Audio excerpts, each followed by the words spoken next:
welcome back to another video. This is a before you buy. I ain't gonna lie to y'all, Sparking Zero is like the most watched thing on my channel right now. So it's like anything Sparking Zero. Videos of course.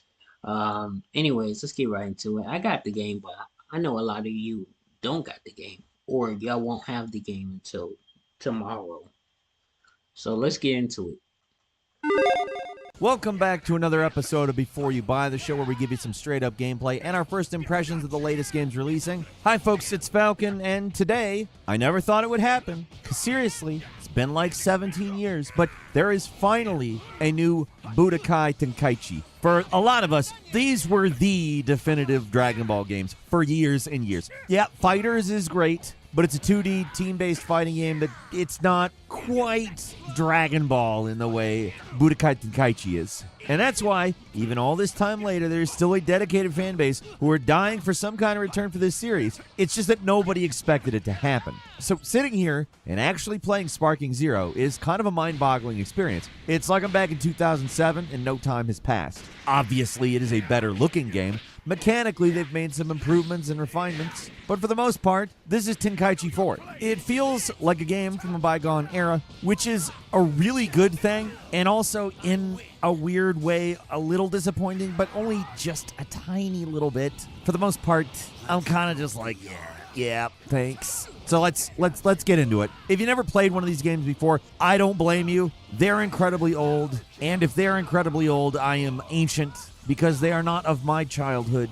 That said, I played the hell out of them. The closest comparison I can make is they're kind of like an arena fighter. You have a full 3D range of movement, large arenas to fight in, and the core fighting systems are more about style and substance. Everyone has the same inputs and controls are basically the same, but their special moves are different, and they all tend to have a few variations on attacks. And that's basically the thing that makes them unique. What makes the game different from the many mediocre anime arena fighters out there is the combat. It's really fast. Everyone's teleporting all over the place, rocketing through the air, deflecting, countering. It looks like absolute madness when you're watching it, but when you're playing, it's one of those things that just clicks. It is designed to suck you right in, plugs right into your brain, and you're suddenly Mac from Always Sunny making karate moves and swishing sounds and stuff. This crap goes deep inside you. That sounded horrible. I didn't mean that. I meant it's intuitive and feels good. Okay, that sounded bad too. I'm not doing this on, I'm just gonna move past. I'm moving past it. And maybe I was exaggerating a little. It might take you a little while, but I don't know. It's not a long time. This is one of those games you're gonna get. Other important thing about these games, they had a lot of playable characters. And Sparking Zero has by far the best representation out of all of them. This may be the biggest roster in a fighting game ever. There are, and I'm not joking, more than 180 fighters in the base game. Pretty much every major character from the start of Dragon Ball Z to the Tournament of Power arc in Dragon Ball Super is here, along with a bunch of minor characters too. They've got guys from Dragon Ball GT, they got most of the bad guys from the movies, including both versions of Broly. There's all the classic villains and heroes in pretty much all of their various forms. It is a stacked roster. Sure, a significant chunk of the cast is different variations of Goku, but it's not all just repeats. There's a lot of fun additions and deep-cut characters here. I can't complain about the roster size at all. And what makes it even better is the game includes the ability to transform and do a fusion dance in battle, just like the old games. It's one of those unnecessary things that probably makes the game unbalanced, but it's just so cool, who cares? This game is about fan service more than competitive balance, but that doesn't mean it's mechanically light. It does actually have some depth to it. There's really just nothing else like it on the market. Some recent Dragon Ball games have attempted to ape this style a bit, like Xenoverse and the Kakarot game, but those are more like action RPGs. The combat's simpler, and it's not nearly as intense as what we've got here. There was some concern Sparking Zero would dumb everything down and make it less intimidating for newcomers. Doesn't do that. There's a lot of mechanics going on here, and it takes a while for everything to click. I basically knew what I was getting into going in, and I was still getting my butt kicked on the regular. It's just such a different combat system from every other game. Obviously not the other Tenkaichi games, but every other game. So it took a little while for the muscle memory to kick in, and it did. I would suspect that for newcomers it might take a little longer. That was why I said that earlier. But hey, the game starts with a short tutorial that gives you the absolute basics, but that's not going to be enough to jump into the rest of the game on normal. My recommendation is to hit the advanced tutorials right away. Otherwise, the first few hours of playing Sparking Zero are going to be miserable. Of course, you can just turn down the difficulty, but the game doesn't want you to do that, and there's reasons why you don't want to. So your best bet's to just knuckle down and go through the tutorials. They're not the best, but they give you a decent overview of how everything works. If I am completely 100% honest about it, playing the game is going to teach you more, but you're still going to want to go through these tutorials. Like I said, the game is kind of intuitive and burrows into your brain, but you may want a primer. It does give you a basis to work from, and that is better than nothing. You might think that the main game mode, episode battles, would be a good way to learn the game through playing, and depending on how your brain works, it's not. It throws you in the deep end. Minute one, it's very difficult on normal if you're just starting out. I wasn't just starting out. Like, I know how these games work, and I was getting schooled by Raditz. It was pretty embarrassing. Basically, how it works is you have 6 different character stories you can follow that recap the events of Dragon Ball from their perspective. But sometimes you're given an option to do something different, which can put you on a different path that leads to different fights and possibly different rewards. A lot of these branches come from winning battles that, well, to be frank, your character canonically lost, and completing them can be a challenge, to put it mildly. Turning down the difficulty will not help on these either, because if you do that, you can't complete secondary objectives, so the whole unique gimmick of the mode is locked out. It's a fun mode, but man is it unforgiving at times. There are fights where you gotta take like 4 guys in a row on a single health bar. The nature of this game is that things either swing wildly in your favor or they can go very badly very fast. So long marathon battles like this can be especially rough. In comparison, the other main game mode of the game, custom battles, is quite a lot more forgiving actually. It's honestly the most fun I had in the game. Just playing through all the goofy bonus battles they include in the game as examples for the player to make custom fights with. The central part of this mode is you can make your own dramatic battles with dialogue and special objectives. They let you create any matchup you want as long as you're personally able to finish the fight. So if you've ever wanted to, I don't know, have Babidi take on Ginyu Force, you can do that. It's a fun idea, and I like the game has a built-in viewer so you can connect online and see what other players are doing, but the execution does feel a little thin, to be fair. Just a little too limited with the customization. There's only so many special objectives and events you can insert into a single fight. And here's the biggest issue. You can't write your own dialogue or title. The game just gives you a bunch of stock phrases to choose from and some keywords to insert, and it can be awkward and a little nonsensical. Don't get me wrong, there is a certain type of person who will find it the funniest damn thing in the world. You're listening to them talk right now. But I don't think that's going to be for everybody. To be fair, a lot of the built-in scenarios have dialogue that barely makes any sense. The whole system probably works better in Japanese, but hey, guess what? I am not Japanese. And the people who wrote this dialogue are definitely not English. Personally, I like putting dialogue together that just, it really makes no sense at all. I think that's hilarious, actually. But I would also like to be able to, like, do it right. It's just not there. If you're a content creator of any kind, you need to check out Motion Array. My name is Paul, filmmaker and YouTuber.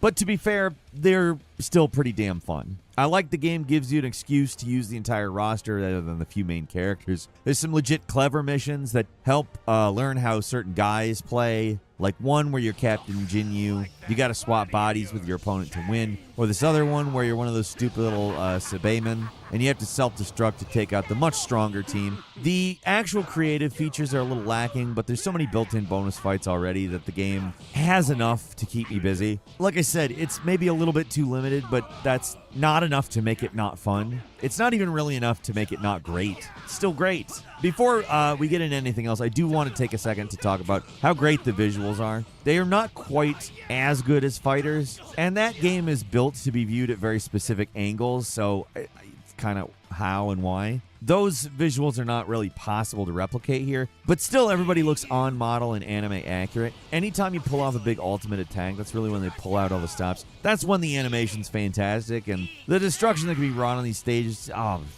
it's good. It's so good. The arenas give this game so much frickin' character, especially the city ones where you can just smash everything in sight. I love the little detail when you use a super attack in the stadium and the game stops and the spectators clear out. They're not all just little flat boxes. There's uneven terrain. You can fly up in the air, battle it out on the water. They're just way more dynamic and interesting compared to your standard fighting game arenas. Not everything looks as good as the stuff that looks really good. Most in-game dialogue is delivered by, ventriloquist dummy versions of the characters, blank-faced and flapping their mouths like a Muppet. But when you have a roster this big, there's some stuff you just have to expect isn't going to be the best ever, despite being very good. Sparking Zero is not the best looking Dragon Ball game, but it's way above average. The presentation is super solid.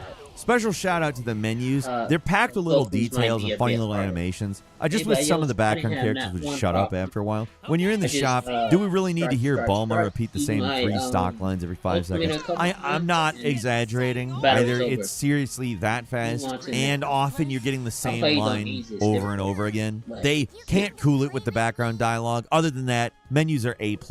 Okay, so episodes and custom battle are what we've covered. There's also regular battle options. You can go online or offline and play against AI opponents. Online is pretty bare bones. There's no rollbacks. Your opponent better have a good ping, otherwise it's going to get ugly. I only got online for a little bit to check it out. I really don't see this game being all that fun to play competitively. Like, it's intentionally unbalanced. The guys who suck in the anime suck in the game. Goku's the strongest. That's how it is. Is everyone going to play Goku versus Goku? Is that how you do this competitively online? I don't know. I'm clueless here. I don't know. Maybe there is something there, but that's not for me to say yes or no to. It's the kind of game where casual play sounds a lot more fun to me, so I'm pretty glad the game is unranked, but I haven't played the multiplayer enough to really cast judgment on it. I will judge the split screen mode, though. It's not good. I'm glad the game at least includes a split screen option because it is a fighting game after all, but it's disappointing. For whatever reason, they made it so you can only play one stage offline,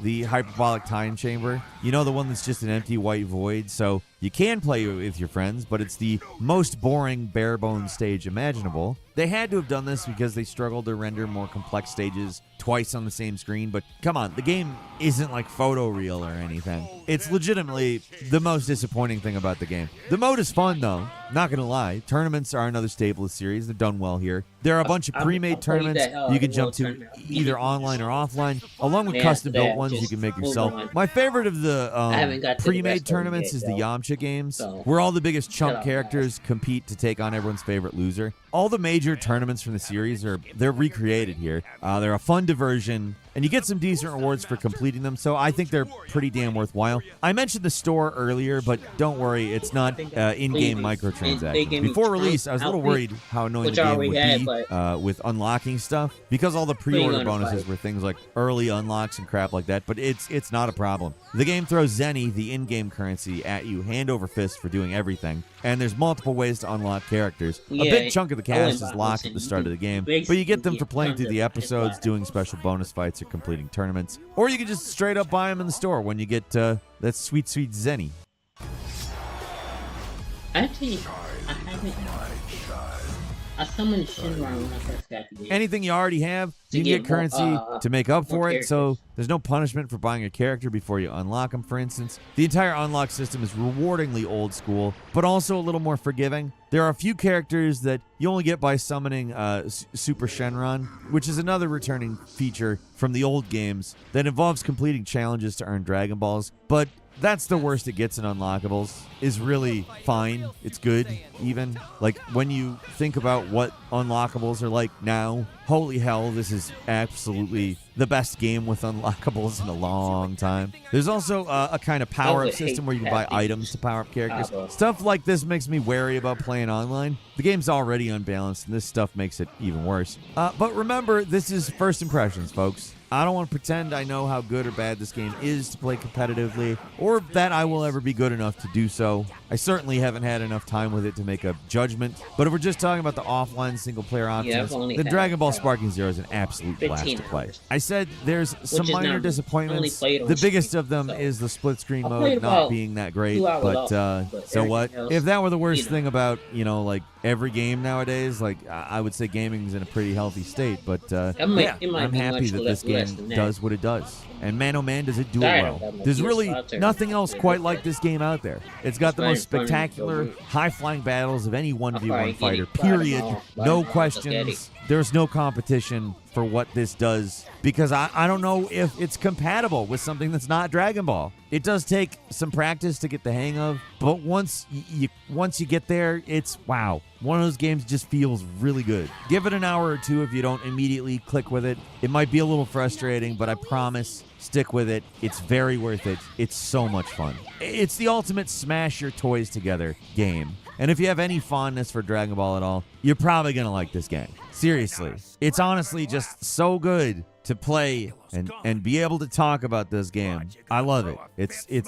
I'm so excited that this series is back. But that's me. How about you? Leave us a comment. Let us know what you think. If you like this video, click like. If you're not subscribed, now's a great time to do so. We upload brand new videos every day of the week. Best way to see them first is, of course, a subscription. So click subscribe. Don't forget to... Thank y'all for watching. I'm going to see y'all in the next one. Y'all